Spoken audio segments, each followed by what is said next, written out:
தமிழர்களே, பெரிய மீன் கூட தண்ணி ஒரு செகண்டில் நம்ம மாற்றிடுவோம். இந்த சின்ன மீனுக்கு நம்ம தண்ணி மாற்றுறக்குள்ளாட்டி பெரும்பாடு ஆகி போயிருங்க.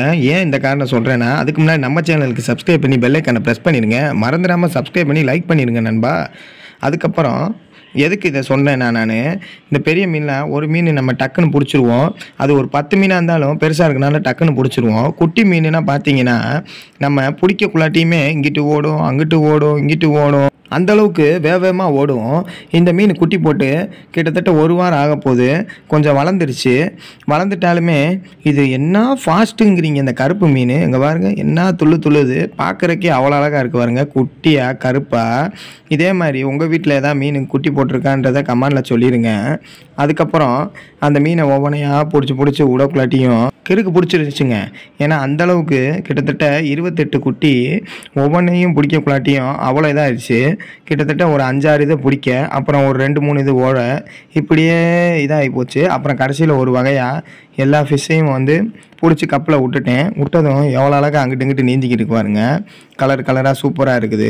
அதுக்கப்புறம் இந்த 3 ஃபிஷ்ஷை பிடிக்கவே முடியலை.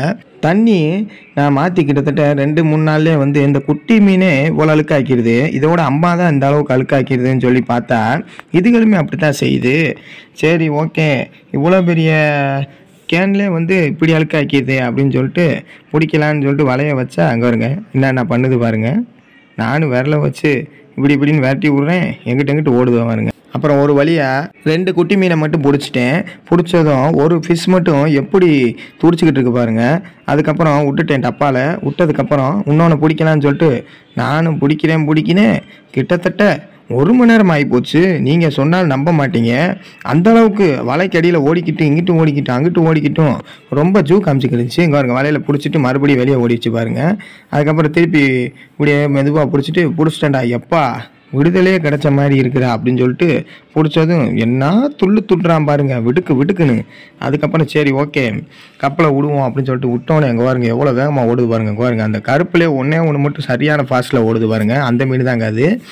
சரி, ஓகே, என்ன ஆட்டம் கட்டுறீங்க நீங்களாம் முனியாக இருந்துக்கிட்டு அப்படின்னு சொல்லிட்டு கொஞ்சம் நேரம் பார்த்துக்கிட்டு இருந்தேன்.